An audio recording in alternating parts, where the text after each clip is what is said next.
Era una tarde cualquiera de un sábado en la tarde, y esta niña de 8 años se asomaba a la ventana de su puerta, la ventana de la casa, esperando ver llegar a su padre, quien le había prometido que ese día la recogería para llevarla a comer helados. Así que ella, muy animada por la palabra de su papá, quien se había divorciado de su madre a la edad de 3 años, ella tenía 3 años de edad cuando se divorciaron, y ahora con 8 años de edad, ella se asomaba una vez más este sábado en la tarde, esperando ver llegar a su padre, que le dijo que sí la iba a recoger para salir con ella y llevarla a comer helados. El tiempo pasó. Las horas pasaron y aquella niña nunca vio llegar a su padre. Una vez más, su padre incumplió su palabra. Esa niña de la cual le hablo es mi esposa Betsy, quien ya hoy puedo contar esta historia porque su corazón está sanado y ella me lo permitió también. Pero probablemente es la realidad de muchos de nosotros que crecimos o vivimos experiencias donde alguien nos dio una palabra y no la cumplió. Donde alguien dijo que iba a hacer algo y no lo hizo. Donde alguien dijo que iba a traer algo y no lo trajo. Alguien dijo que iba a venir y nunca llegó. Es la realidad del mundo caído en el que vivimos, de hombres y mujeres que no cumplen su palabra. Todos hemos lidiado con personas que no han cumplido la palabra, o nosotros hemos sido esas personas que hemos dado nuestra palabra y no la hemos cumplido. Hermanos, y si somos honestos, eso es frustrante, es irritante, es desalentador, es triste lidiar con esa verdad. Sin embargo, esa no es la verdad de nuestro Padre Celestial. Nuestro Padre Celestial es un Padre que ha dado su palabra, sus promesas, y Él la ha de cumplir. Y el texto que tenemos delante de hoy es el texto justamente donde vamos a ver a Dios cumplir su palabra. De hecho, ese es el título del sermón en esta mañana: Dios cumple su palabra. Y yo le añadiría: Dios siempre, siempre, siempre, siempre cumple su palabra. Como vimos la semana pasada, y el hermano Juan Carlos, cuando leí el texto y lo introducía, él dejaba claro cómo los hechos han acontecido donde la voluntad de Dios ha sido muy clara, ha sido claramente detallada, y la voluntad de Dios era que Pablo llegara a Roma. Y nosotros vemos cómo esta palabra se está cumpliendo independientemente del juicio en el cual fue, cómo lo acusaron falsamente, cómo lo llevaron a las autoridades, cómo estuvo delante del rey Agripa II, quien era bisnieto de Herodes, el que había mandado a matar los niños menores de 2 años, quien era nieto de Agripa, quien había mandado también a cortar la cabeza de Juan el Bautista, y su papá había matado al apóstol Jacobo, el hermano de Juan. Y vimos la semana pasada cómo el apóstol Pablo, enfrentando un juicio delante de sus acusadores y de reyes, vemos cómo aún así la voluntad de Dios era que él se moviera hacia Roma. Y ahora vemos a Dios cumpliendo su palabra, y nos encontramos en el texto donde Dios está cumpliendo su palabra a pesar de todas las dificultades. Por lo que les animo: no se quede en la historia, ve a Dios en la historia. Ve a Dios, vea su mano protectora, vea la dirección soberana de Dios en la vida de Pablo, y aprendamos cómo Dios va a cumplir su palabra independientemente de cualquier circunstancia.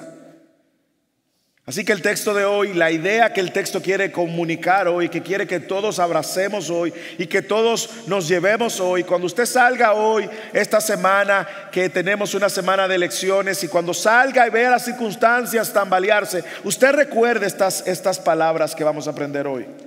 Dios siempre cumplirá su palabra, aun cuando las circunstancias parezcan inciertas.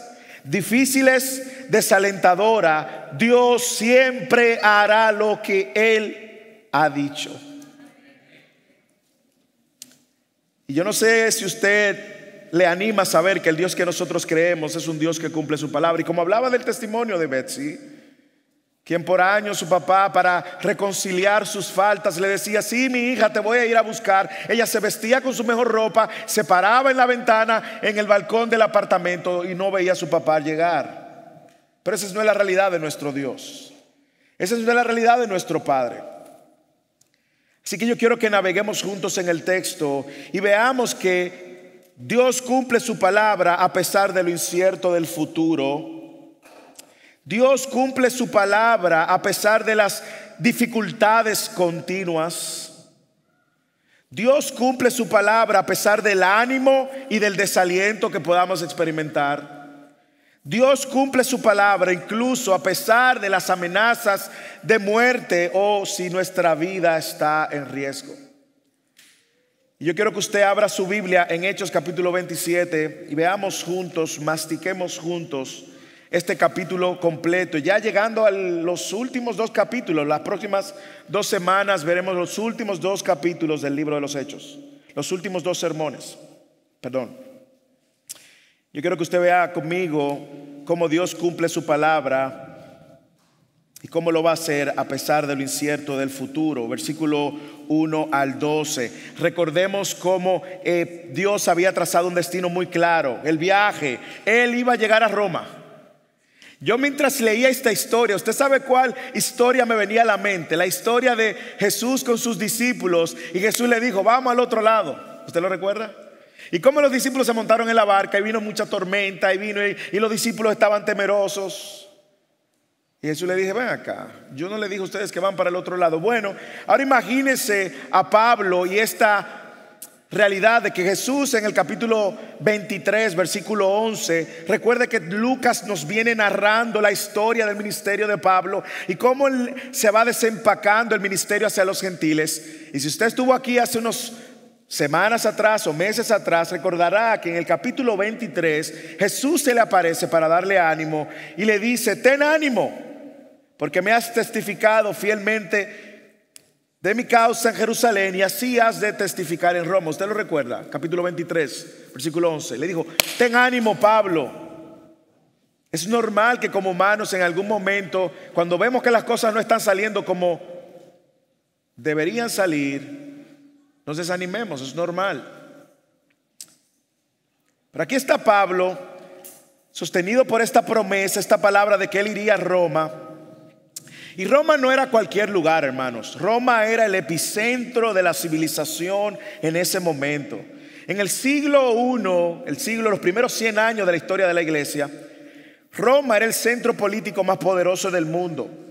Y Pablo, siendo ciudadano romano, recordemos, había apelado a ir donde el César, justamente para que su juicio fuera juzgado delante de este gran emperador y rey.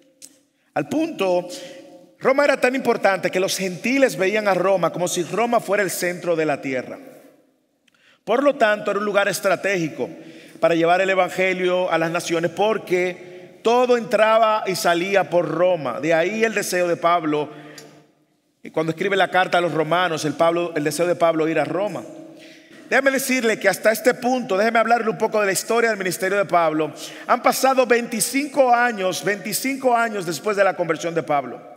Y Pablo había desarrollado todo su ministerio en la parte oriental del Imperio Romano. El Imperio Romano había gobernado, había cubierto toda el área oriental de Europa. Ahí estaba toda esa área de Asia Menor, toda esa área de donde Pablo fue, los gentiles, toda esa área de Galacia, Éfeso, Filipos. Y si usted recuerda, y si conoce un poco la historia de Pablo, 3 años antes de esta situación, Pablo había escrito su carta a los romanos. Y Pablo había externado todo el deseo que quería ir personalmente. O sea que cuando Pablo escribe esta carta, estaba en su corazón el deseo de ir, aunque él no sabía que iba a llegar a Roma por estos medios. Interesante. Muchos de nosotros queremos ir a ciertos lugares. Tenga mucho cuidado con lo que usted pide, No sea que la manera de llegar sea un poco difícil ahí. Así que Pablo soñaba con llevar el evangelio. Lo que Pablo no sabía que eran en medio de estas condiciones. Pero sí Dios le había dicho, Jesús mismo le había dicho que él iría a testificar en Roma de la misma manera que lo hizo en Jerusalén. Así que vemos a Dios cumplir su palabra. Y aquí nosotros vamos a ver a Dios cumpliendo su palabra. Aunque el presente y el futuro de Pablo luzca incierto. Aunque el futuro luzca incierto, las palabras del Señor son ciertas. Y observe conmigo, vaya conmigo al texto. Yo quiero que usted lo lea, que navegue conmigo, que lo vaya viendo. Tome sus apuntes si es necesario. Pero observe conmigo cómo a pesar de lo incierto del presente, cómo a pesar de lo incierto del futuro, observe cómo Dios sostiene a Pablo. Obsérvelo. Observe cómo Dios sostiene a Pablo. ¿Cómo lo hace? Lo primero que yo veo en el texto es que Dios le da una gracia especial a Pablo delante de los hombres, delante de los soldados. Lea conmigo el versículo 1 al 3. Cuando se decidió que deberíamos embarcarnos para Italia, fueron entregados Pablo y algunos de los otros presos a un centurión de la compañía Augusta llamado Julio. Julio. Recuerda que un centurión, de ahí la palabra centurión, era responsable de al menos 100 soldados romanos. De ahí viene centurión. Embarcándonos en una nave adramitena que estaba para salir hacia las regiones de la costa de Asia, nos hicimos a la mar acompañados por Aristarco, un macedonio de Tesalónica, y al día siguiente llegamos a Sidón. Julio trató con benevolencia a Pablo, permitiéndole ir a sus amigos y ser atendidos por ellos. Yo no sé si usted puede ver algo interesante en el texto, es que dos cosas. Primero, Lucas se incluye en la narrativa, lo cual ya Lucas deja de ser no solo un historiador, sino también partícipe de la historia. Lucas está en el barco, ¿ok? Y es interesante para que observemos con detenimiento. El que está escribiendo ahora empieza a usar la tercera persona del plural. Deberíamos embarcarnos, y él se incluye aquí, pero nosotros no sabemos cuántos presos habían. Hay quienes dicen que estos presos, algunos iban a juicio. Hay quienes dicen también que estos presos probablemente eran de los presos que llevaban para pelear en la arena del Coliseo Romano, para entretenimiento, para morir como víctimas de los leones y el entretenimiento y todo este circo que se hacía cerca del Coliseo Romano. Sin embargo, aquí hay un soldado a quien Lucas quiere resaltar. Se llama Julio, no Julio del Carpio.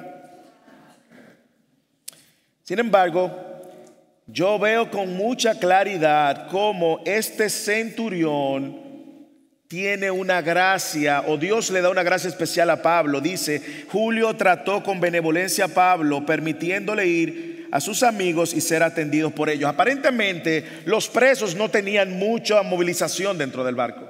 Usted estaba aquí, usted tenía que moverse solo. Hay quienes dicen, leía que algunos historiadores dicen que ese tipo de preso a veces tenía que hacerse sus necesidades en el mismo lugar. No tenía muchas opciones, lo cual hacía el cuadro un poco más degradante. Sin embargo, Pablo es sostenido por Dios al Dios darle una gracia especial.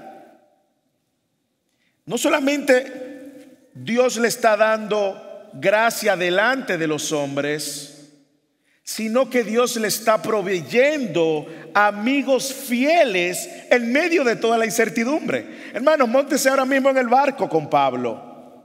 Usted va a un juicio que usted no sabe si va a vivir o va a morir. Usted no lo sabe.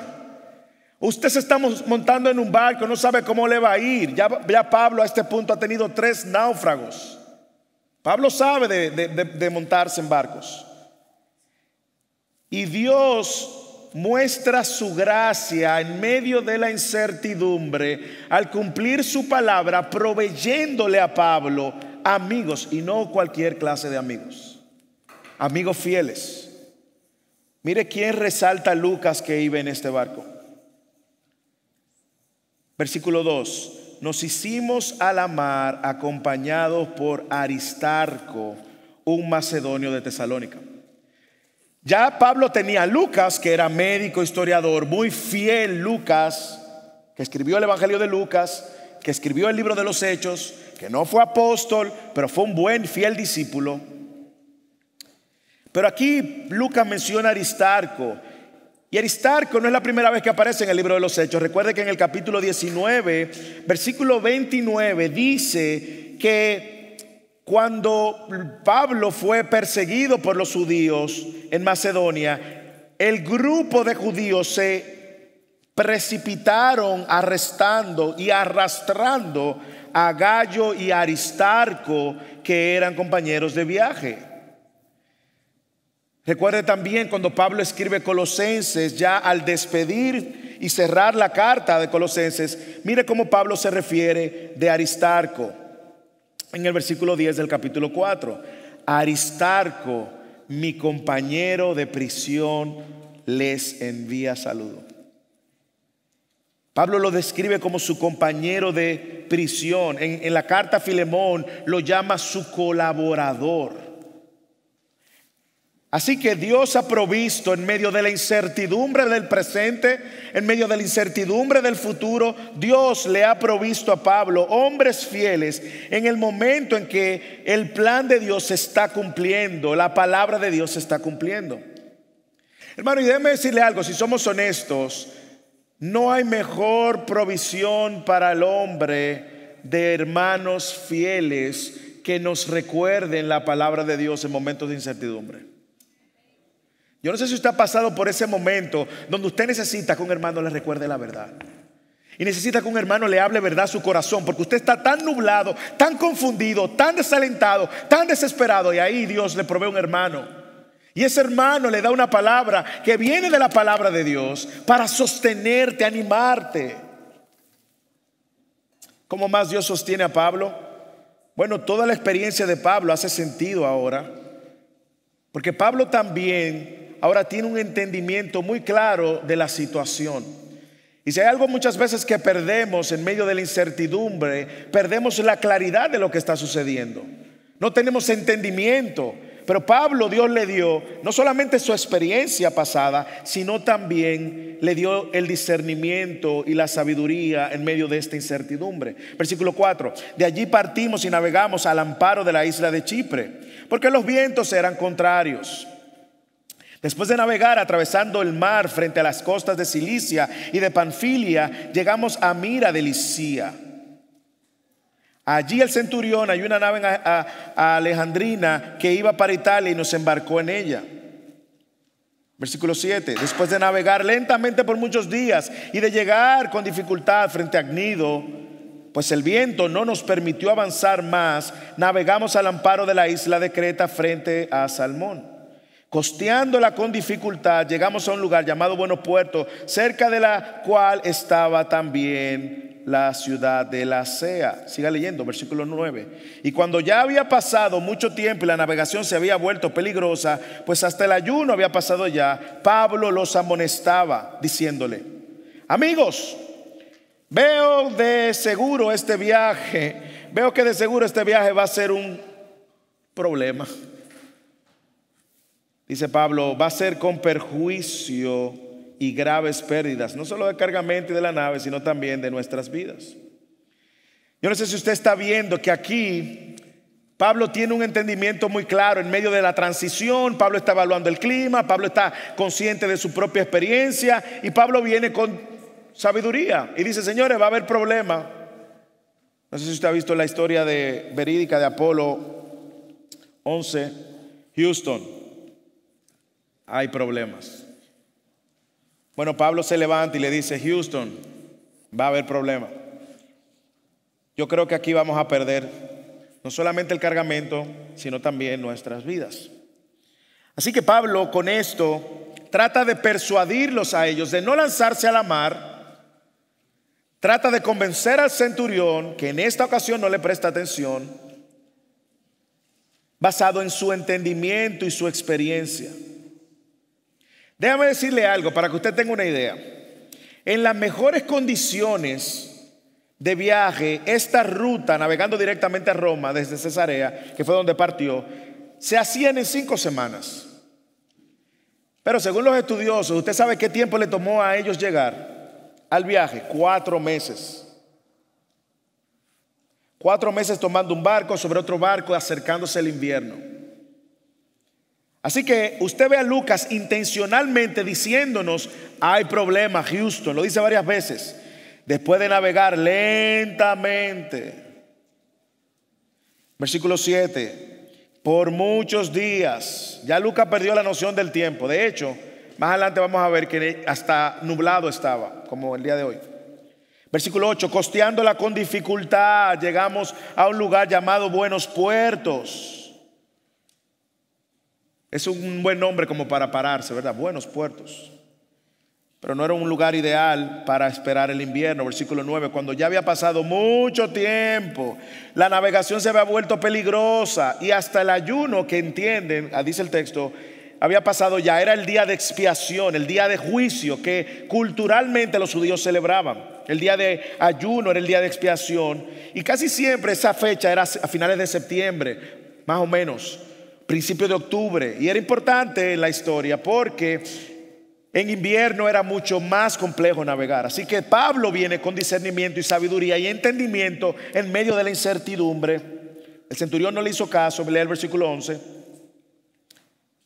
Pero el centurión se persuadió más por lo que fue dicho por el piloto y el capitán del barco que por lo que Pablo decía.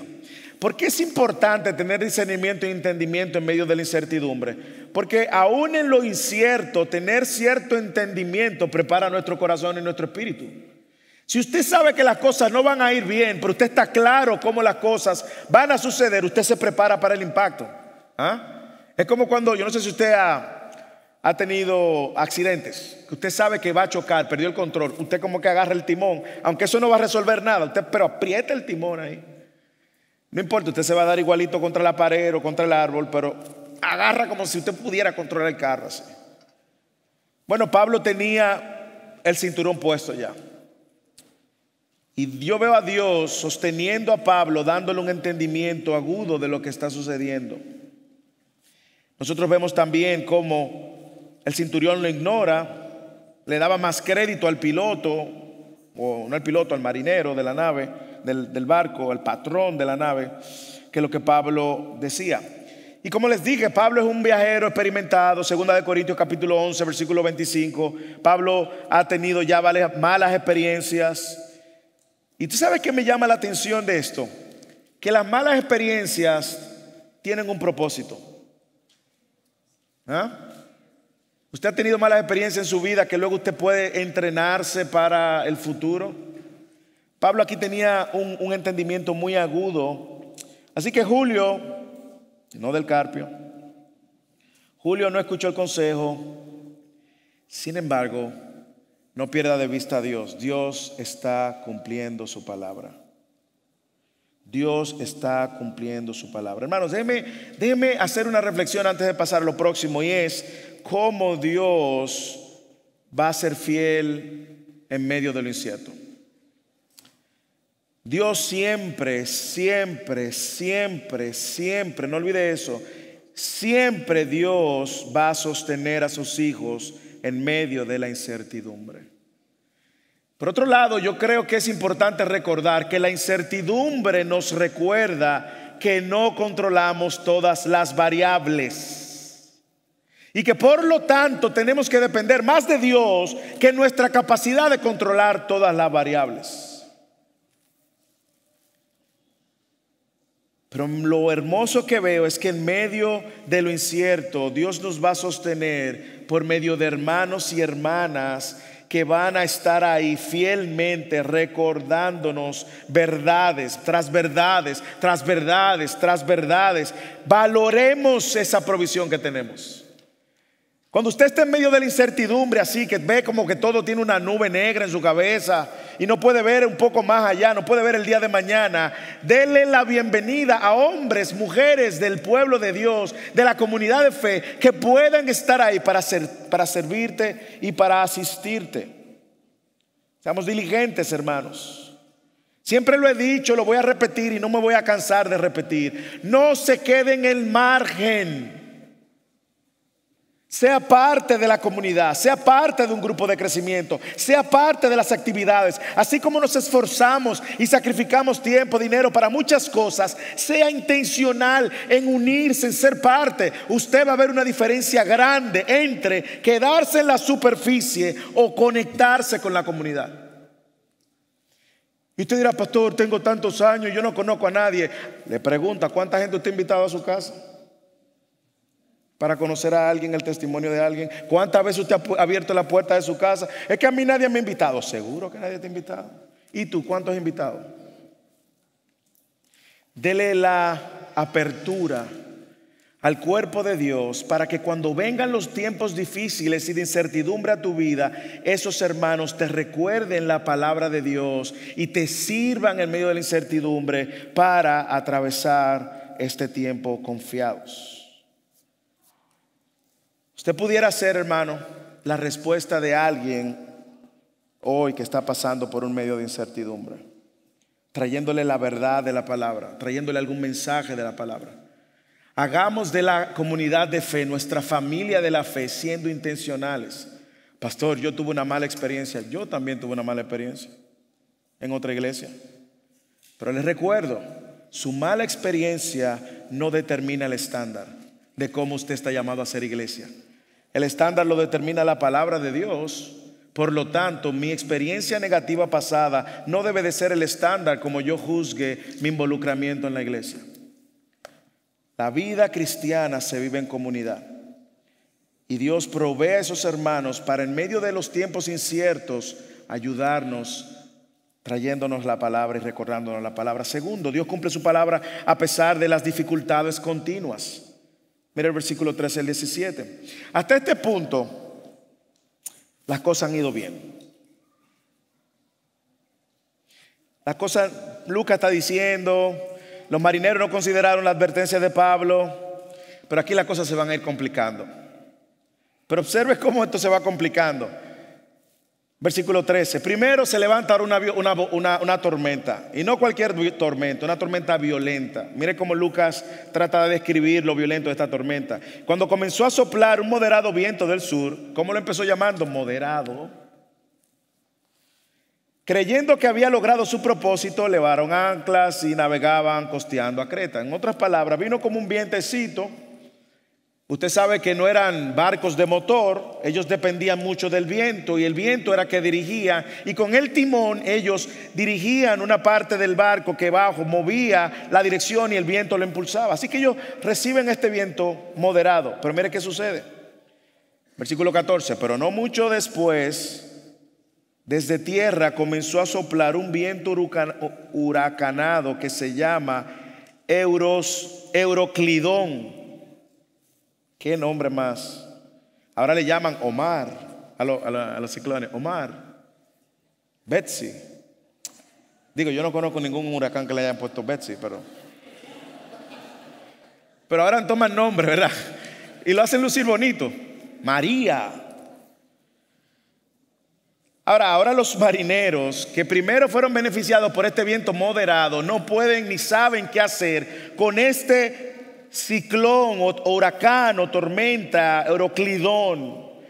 Si hay pueblos que saben de esto, son los pueblos que vivimos en el Caribe o en las costas.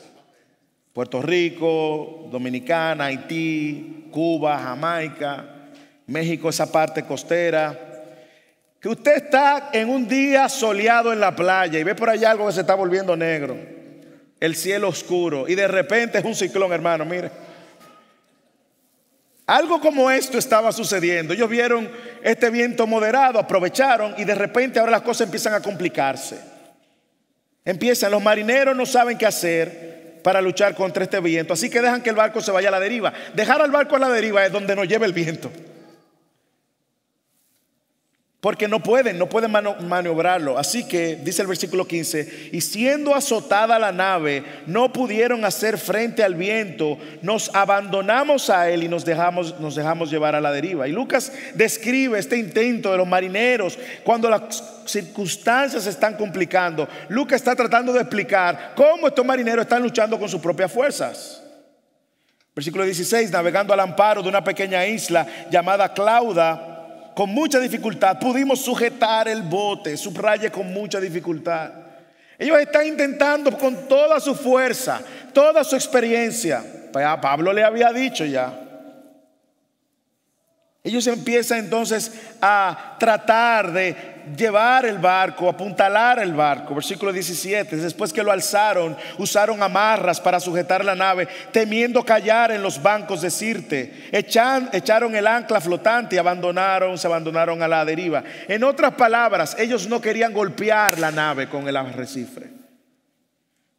Aparentemente había una lucha entre a dónde nos lleva. Imagínense, 3 días pasaron. Mira el versículo 19. Al tercer día, con sus propias manos arrojaron al mar los aparejos de la nave. Y usted ve que las cosas se van complicando y van como de mal en peor, de mal en peor, de mal en peor. Versículo 18. Al día siguiente, mientras éramos sacudidos, Lucas dice, furiosamente por la tormenta, comenzaron a arrojar la carga apresuradamente, ¿ok? Versículo 19. Al tercer día, con sus propias manos arrojaron al mar los aparejos de la nave. Esas son cosas que van a suceder muchas veces después, cuando uno está en una situación, yo no sé si a usted le ha pasado, y las cosas se van complicando, y se van complicando, y se van complicando. Y todo lo que empezó como una gripe termina como una neumonía. ¿No le ha pasado? Perdió el trabajo. Ok, Dios, tú eres mi sustentador. Dios es nuestro amparo y fortaleza. Pero luego entonces alguien viene y le choca el carro y el seguro no responde. Y usted dice, bueno, perdí el trabajo, chocamos el carro. Dios es nuestro amparo. Y luego viene y se te enferma la familia completa. Y las cosas como que se van complicando, se van complicando, se van complicando. Y la manera de nosotros actuar, indiscutiblemente, Lucas deja aquí muy claro que ellos no acudieron a Dios como hicieron la tripulación que llevaba a Jonás. ¿Se lo recuerda? De hecho, paréntesis, en enero vamos a ver Jonás. Así se quiere empezar a leerlo, empiece a leerlo. Ellos no actuaron como la tripulación de Jonás, que empezaron a clamar a Dios porque sabían que las tormentas, los cielos, los vientos, lo controlaban los dioses. Ellos, sus dioses paganos, Jonás, el Dios verdadero. Todo el mundo se llenó de pánico. ¿Usted ha estado ahí, hermanos? Donde las cosas se van complicando, donde las cosas van mal en peor. Yo te quiero hacer una pregunta. ¿Cómo tú reaccionas o cómo has reaccionado cuando las cosas van de mala en peor? ¿Usted sabe cómo nosotros reaccionamos? Como los marineros. Creemos que el problema se va a resolver y actuando con nuestra propia lógica. Si tiramos este cargamento, las cosas van a mejorar. Si forzamos, las cosas van a mejorar. Actuamos igual que los marineros. Nuestra última opción es Dios. Hay una sola cosa, hermanos, quiero recordarte, que va a sostenerte en medio de las complicaciones y las continuas dificultades. En medio de las dificultades continuas hay una sola cosa que te va a sostener, y es tener presente y recordar que Dios está presente por más compleja que luzca tu circunstancia. Tienes que recordarlo. A mí me encanta que Lucas no dice aquí que Pablo dijo nada. Yo me imagino a Pablo tranquilo ahí. Pablo aquí no está reaccionando. Ya Pablo dijo que esto se iba a poner color de hormiga, decimos en mi país, de mal en peor. Pero esta gente está desesperada, tratando por sus propios esfuerzos. No han considerado a Dios cuando las cosas van de mal en peor. No lo han considerado. Y han olvidado que Dios es quien controla las tormentas, los vientos. Han olvidado que Dios es quien manda los vientos contrarios. Ellos lo han olvidado. Nadie ahí no hay nadie. Claro, eran todos paganos, solamente los discípulos de Jesús, los discípulos de Pablo, Lucas, Aristarco y los amigos de Pablo.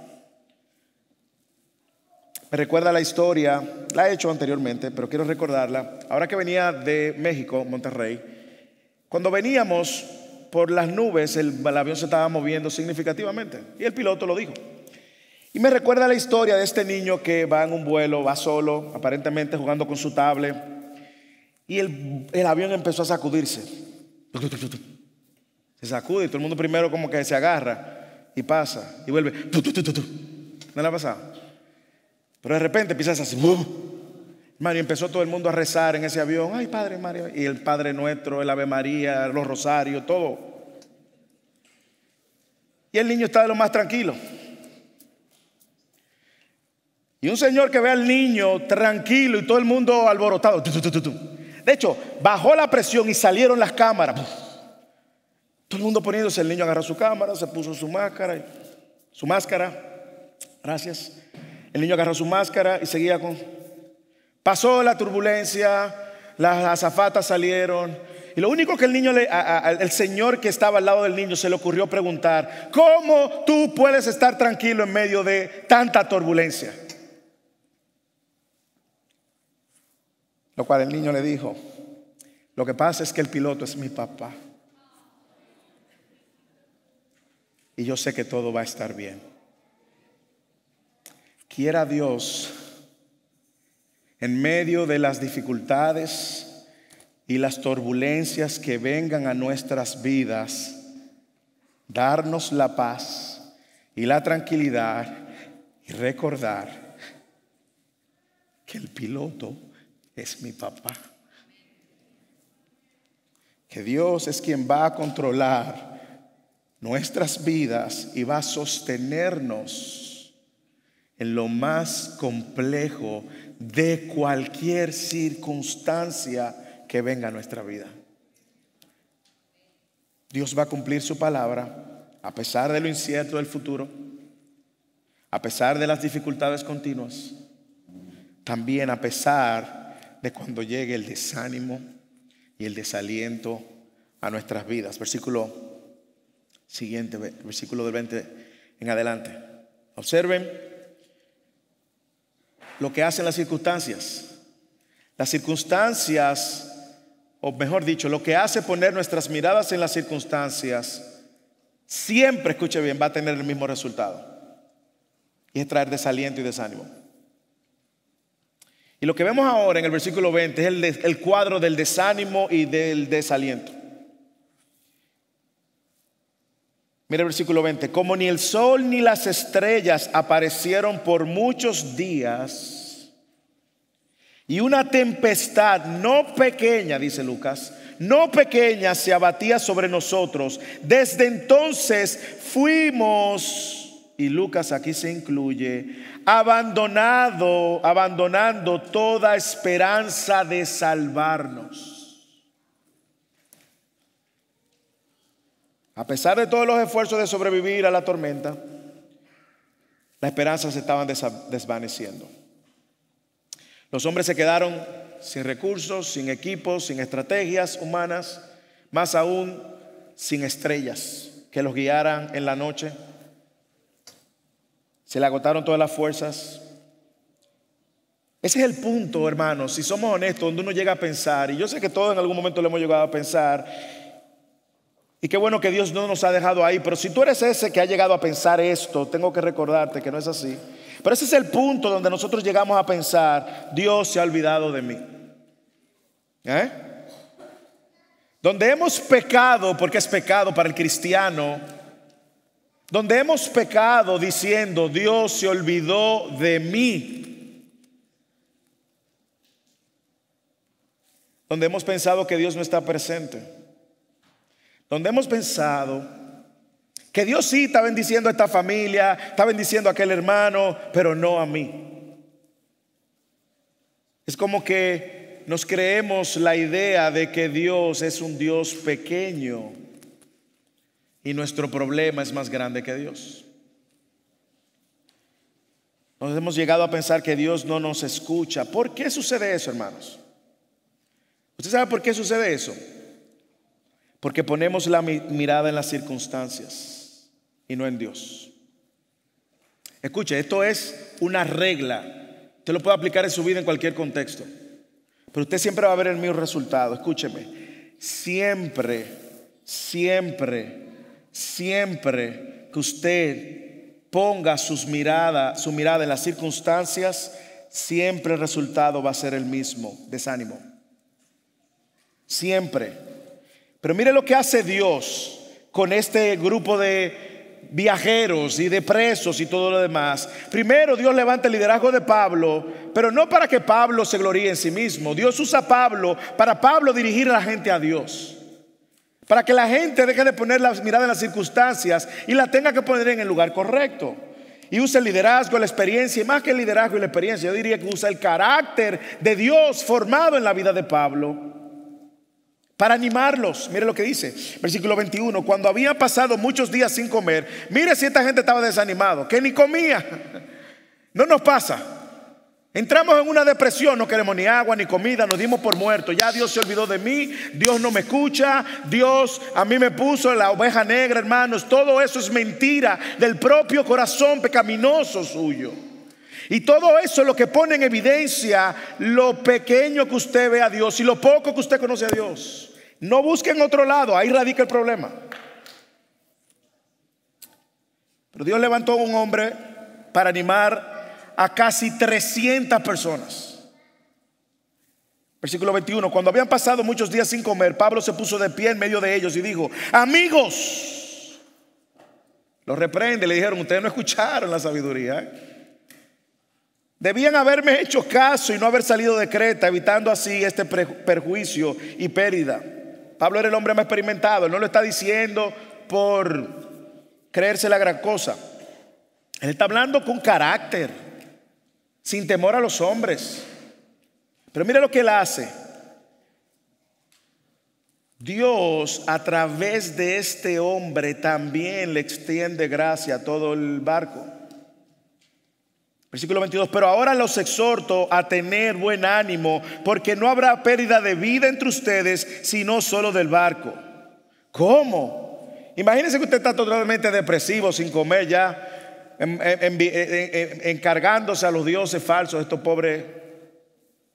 Y este hombre se levanta en medio y dice: ¡Ey, ánimo, ánimo, ánimo!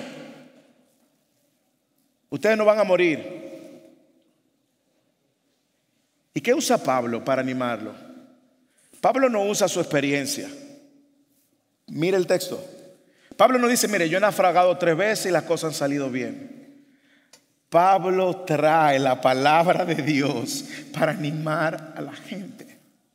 Y Pablo dice: esta noche estuvo en mi presencia un ángel de Dios, de quien soy y a quien sirvo, diciendo: no temas, Pablo, has de comparecer ante César, pero ahora Dios te ha concedido todos los que navegan contigo. Por tanto, dice Pablo, tengan ánimo, amigos, porque yo confío en Dios que acontecerá exactamente como Él ha dicho. Mira lo que Pablo está haciendo. Pablo no está apuntando a la gente a su experiencia personal. Nos encanta hablar de nuestra experiencia. No, yo he hecho esto, he hecho aquello. Y somos unos máster hablando de nuestra experiencia. Pablo le está diciendo: espérense. Dios me habló. Su palabra me la había dicho antes. Y su palabra me la está recordando ahora. Yo voy para donde el César. Y más aún, Dios ha tenido gracia con ustedes. Y no va a morir nadie. Dios está animando a esta gente y animando a Pablo y animando a Lucas y animando a todos, apuntándolos a Dios. Versículo 22, exhorto a tener ánimo. Versículo 24, Dios me dijo que no debo de temer. Y versículo 25, tengan ánimo. ¿Por qué ustedes tienen que tener ánimo? ¿Por mi experiencia? No. No pongan la mirada en mí, Pablo. No pongan la mirada en mí, Pongan la mirada en aquel que controla los vientos, el Dios creador del cielo y la tierra. ¿Qué está haciendo Pablo, hermanos? Pablo está haciendo lo que todos nosotros tenemos que hacer cuando vemos circunstancias que no controlamos y cuando vemos circunstancias que controlamos. Estamos llamados a poner nuestra mirada en Dios y no en las circunstancias. Nuestra esperanza en Dios y no en el hombre. Nuestra confianza en Dios y no en mí mismo. Hermano y hermana, déjeme decirle algo. Si usted está fielmente haciendo la voluntad de Dios, aunque todo el mundo se le esté cayendo alrededor por pedazos, confíe en Dios. Confíe más en Dios que en usted mismo. Confíe más en Dios que en la promesa de otro. Confíe más en Dios que en la palabra de otro. Confíe en la palabra de Dios. Mire cómo Pablo dice: yo confío en Dios. El Dios a quien yo creo no es el Dios para mentir. No es como ese hermano o hermana que te dijo que iba a hacer algo y no lo hizo, que iba a ir y no fue, que dijo que te iba a llamar y no te llamó, que dijo que te iba a visitar y no te... No, Dios no es así. Dios no es hombre para mentir. Y la razón, hermanos, para verlo en nuestro contexto, por la que ellos estaban sin esperanza, es porque habían puesto su esperanza en los hombres. Habían puesto su esperanza en las circunstancias. Escuche, lo voy a decir otra vez, lo dije y lo voy a repetir, para que el día que usted se encuentre sin ánimo, sin esperanza, usted recuerde esto. Siempre, siempre, siempre que usted ponga su mirada, su esperanza en cualquier otra cosa o persona que no sea Dios, va a terminar desalentándose y desanimándose. Si hoy usted está desanimado, desalentado, hoy, yo le puedo decir con toda propiedad que usted está quitando su mirada de Dios y le está poniendo una en usted, o la está poniendo en alguien, o la está poniendo en las circunstancias. Vamos a hacerlo más práctico. ¿Cuándo fue la última vez que usted se desilusionó de algo o de alguien? Usted se desilusionó porque usted pensaba que esa persona iba a hacer o actuar de una manera y no hizo ni actuó de esa manera. Ese día donde usted puso su confianza en una relación y esa relación le falló. ¿No le ha pasado? Esa persona te prometió amor fiel y no lo fue. O quizás tu padre, como el caso de la historia de la niña de 8 años que hablaba al principio.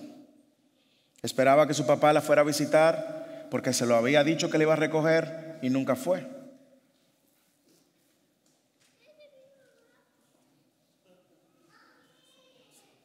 ¿Qué va a pasar? Hermanos, aún escuche bien, los pastores de esta iglesia le van a fallar. Yo sé que hay personas que se van a desilusionar de los pastores porque el día que usted se enfermó no llegó esa llamada. No llegó la llamada del pastor, aunque haya llegado la de los hermanos, pero si no llegó la del pastor, usted se va a desilusionar. Pues ese día donde usted estaba esperando que lo visitaran, usted está poniendo la mirada ahí. Se va a desilusionar. Hermano, sucede en cualquier área. Llévelo en el trabajo. Le dijeron que le iban a hacer un ascenso, que le iban a promover. Le pusieron más responsabilidad, pero no llegó el ascenso financiero. Usted se va a desanimar. Ya usted no va con el mismo ánimo. O quizás usted está soltero, soltera, y ve que no hay candidatos, candidatas. Usted empieza a desilusionarse. Usted empieza a perder la confianza.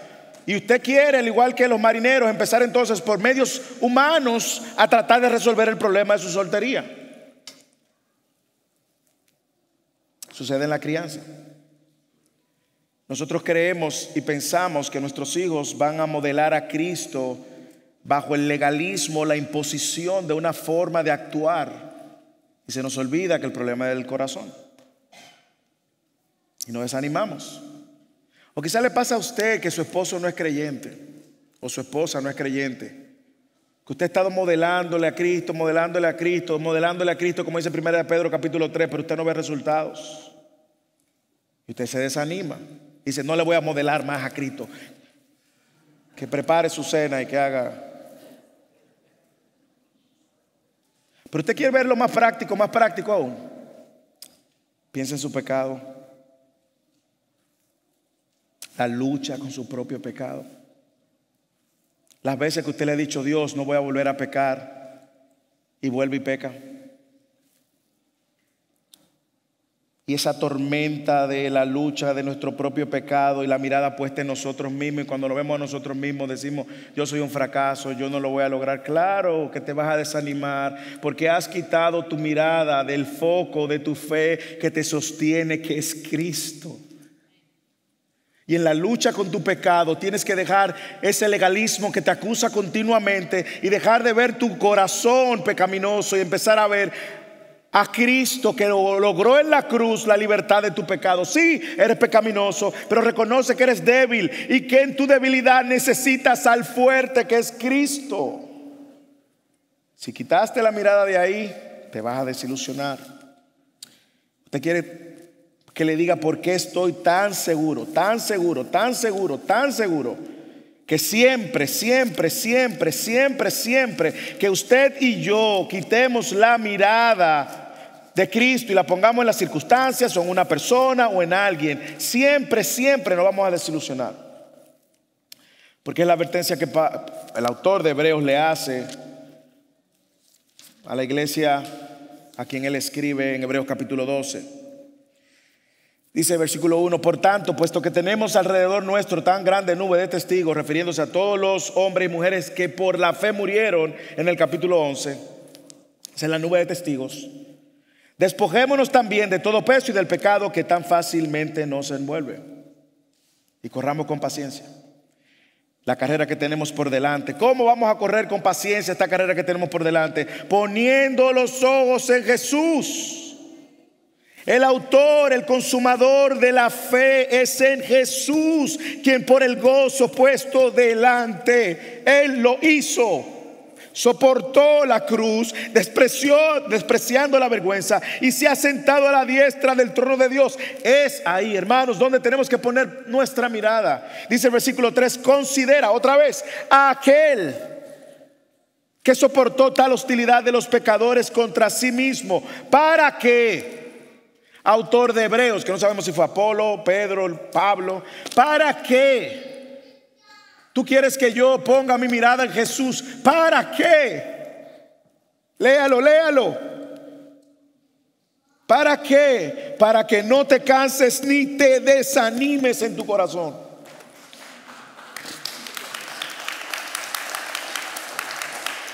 Cada vez que encuentres desánimo y desaliento en tu corazón, mira bien hacia adentro donde tú estás poniendo tu mirada. Deja de mirar al hombre que te va a fallar. Deja de mirarte de sí mismo, porque vas a encontrar miseria o orgullo. O te vas a creer superior o te vas a creer un gusano.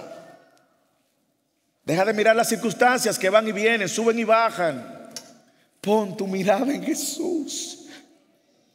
Y es lo que Pablo hace. Pablo está apuntando en medio de esta locura donde su vida está en riesgo y ahora hasta los marineros están desalentados. Pablo le dice: hey, miren a Dios que prometió y va a cumplir, y en ese Dios yo confío. Y no solamente yo confío, yo sé que Él va a hacer exactamente lo que dijo. ¿Y usted sabe qué hace Dios? Exactamente lo que Él dijo.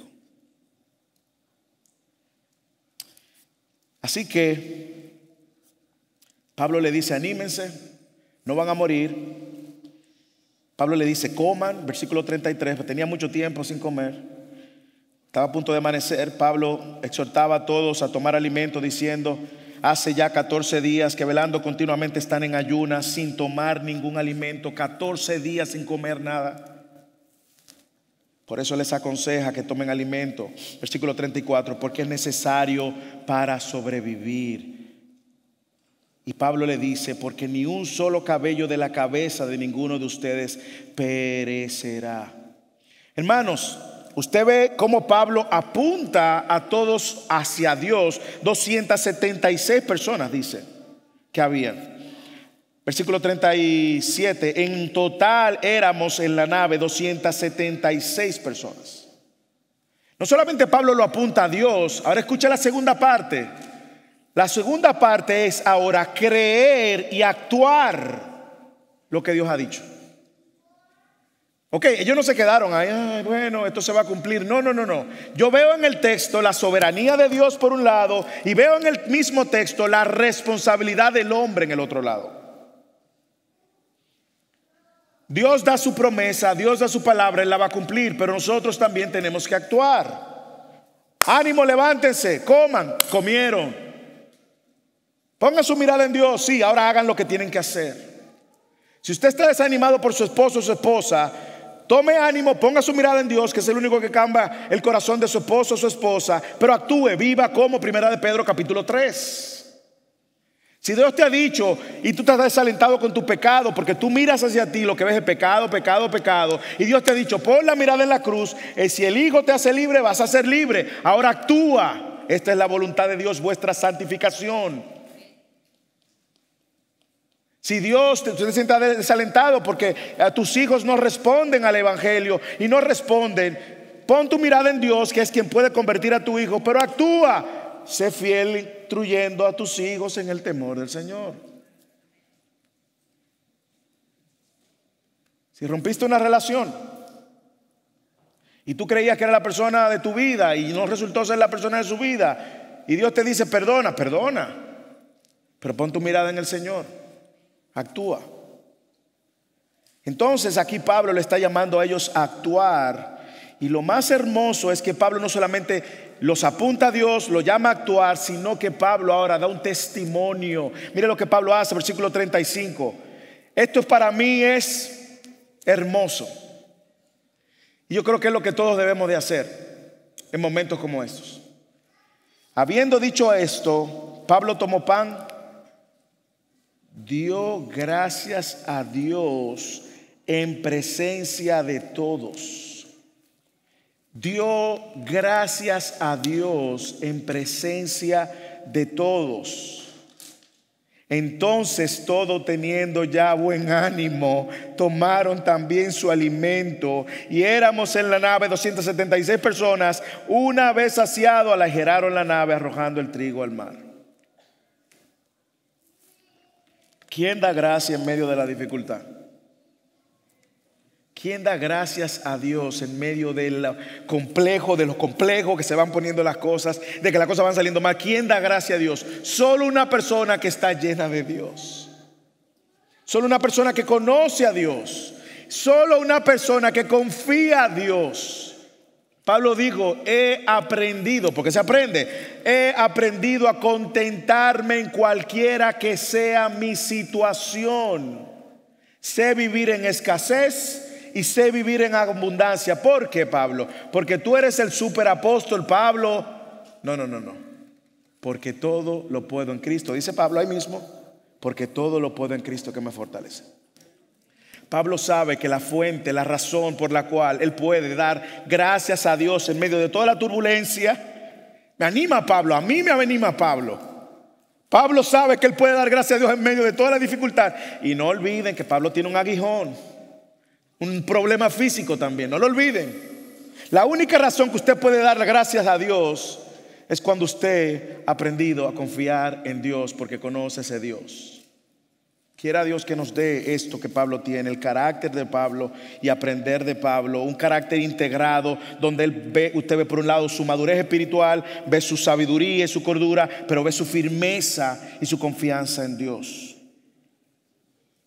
Finalmente, Dios cumple su palabra a pesar de lo incierto, a pesar de las dificultades, a pesar del desánimo y a pesar de las amenazas de nuestras vidas. Yo sé que algunos de ustedes están bajo la sombra de muerte porque tienen un diagnóstico difícil, pero mire cómo Dios va a cumplir su palabra al final. Cuando se hizo de día, versículo 39, no reconocían la tierra,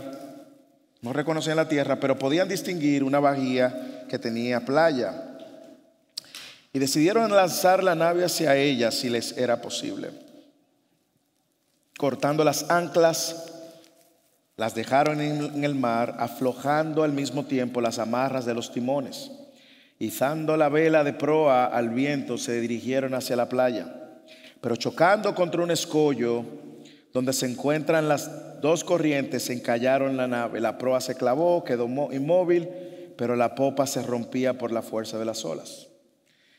El versículo 42 dice que los soldados, que no son tontos, ellos o pagaban ellos con su vida o pagaban los otros. Versículo 42, el plan de los soldados era matar a los presos, dice el versículo 42, para que ninguno de ellos escapara a nado.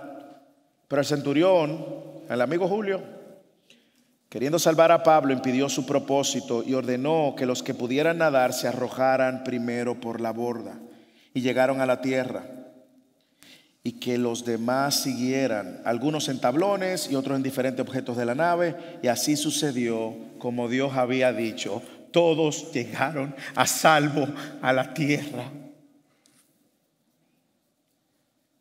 Dios cumplió su propósito en medio de la dificultad. Dios cumplió su palabra y le dijo a Pablo: Pablo, mira, se van a salvar todos, tranquilo. Pero los soldados romanos lo iban a matar. Van a llegar todos. Pero que algunos no saben nadar. Van a llegar todos. Todos van a llegar, porque habló el Dios creador del cielo y la tierra y el sustentador de la vida de todo el ser viviente que existe. Y si Dios dijo usted no va a morir, hermano, mire, aunque el diablo y el ejército del infierno se levante, usted no va a morir. Usted no va a perecer. Dios tenía un plan y el plan se iba a cumplir. Y esto iba a seguir de testimonio para lo que pasa en el capítulo 28, que yo espero que usted no se lo pierda la próxima semana.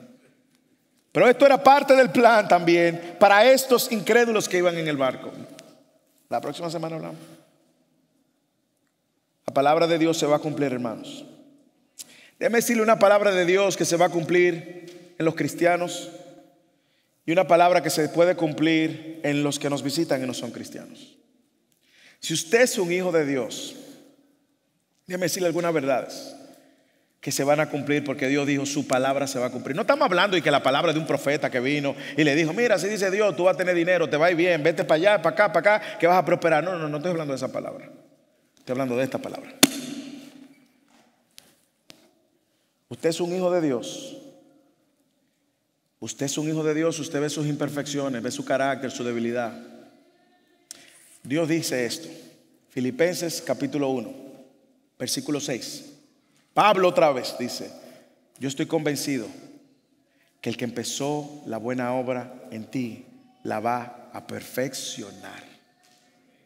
Aunque usted y yo ahora no nos veamos perfectos, usted y yo podemos confiar que Dios va a cumplir su palabra. Otra palabra, Él dijo que Él iba a santificar su iglesia y se la iba a presentar sin mancha. Él lo va a cumplir.